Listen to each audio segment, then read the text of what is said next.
अस्सलाम वालेकुम और आज मैं आपको डेनी 35 टैबलेट पर रिव्यू दूंगा जो दो मेडिसिन की कम्बिनेशन है।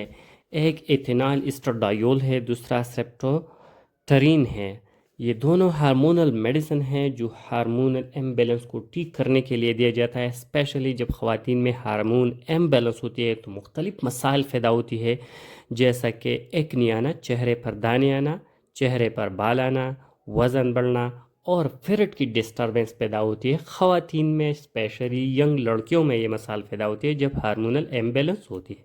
तो इस टेबलेट की यूजेस को देखा जाए तो ये हार्मोन को बैलेंस करने के लिए दिया जाता है। जब औरतों में, ख़वातीन में जब हार्मोनल इम्बैलेंस होती है तो ऐसा मसाइल पैदा होती है, जैसे चेहरे पर बाल आती है, चेहरे पर एक्ने और पिंपल्स दाने निकलती है। फेरट की जो मसाल होती है, फेरट डिस्टर्ब होती है, फेरट या बंद होती है या फेरट इर्रेगुलर होती है, बार बार आती है, माहवारी बार बार आती है, खून खून बहुत ज़्यादा होती है, फैन होती है, दर्द होती है। तो ये हार्मोनल डिस्टर्बेंस की वजह से होते हैं। इन मसाइल को ठीक करने के लिए दिया जाता है।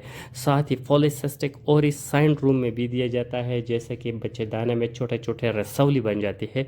तो इन रसौलों को ठीक करने के लिए, ख़त्म करने के लिए और फेरट को ठीक करने के लिए, फेरट की मसाइल को ठीक करने के लिए भी दिया जाता है, क्योंकि फेरट भी इन हार्मोनल इम्बैलेंस होने की वजह से होती है। तो ये मेडिसिन स्पेशली हार्मोनल मसाइल को ठीक करने के लिए दिया जाता है। ख़वातीन में जब हार्मोनल मसाइल हो, हार्मोन इम्बैलेंस होती है तो ऐसा पेचीदी मसाइल पैदा होती है। तो इन मसाइल को ठीक करने के लिए आप इसका इस्तेमाल कर सकते हैं। जब ख़वातीन के चेहरे पर बहुत ज़्यादा पिंपल्स और दाने होती है तो इनके लिए आप मुख्तलिफ क्रीम्स का इस्तेमाल भी कर रहे हैं, लेकिन ये ठीक नहीं है, क्योंकि इस हार्मोनल को ठीक करने के लिए या चेहरे पर बहुत ज़्यादा बाल आती है ख़वातीन में स्पेशली, तो ये हार्मोनल चेंजेस की वजह से होती है और इसके परमानेंट इलाज जो है वो है एक टैबलेट।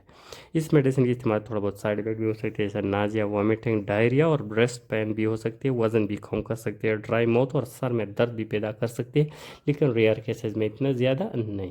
अगर इसके प्रिकॉशन को देखा जाए तो प्रेगनेंसी में नहीं देना चाहिए, लिवर डिजीज़ में नहीं देना चाहिए, जिन लोगों को सर दर्द हो, माइग्रेन हो, इनमें भी इसका इस्तेमाल नहीं करना चाहिए। अगर तरीक़ा इस्तेमाल को देखा जाए तो एक टेबलेट रोज़ाना इस्तेमाल करना होगा खाने के बाद। Thank you for watching.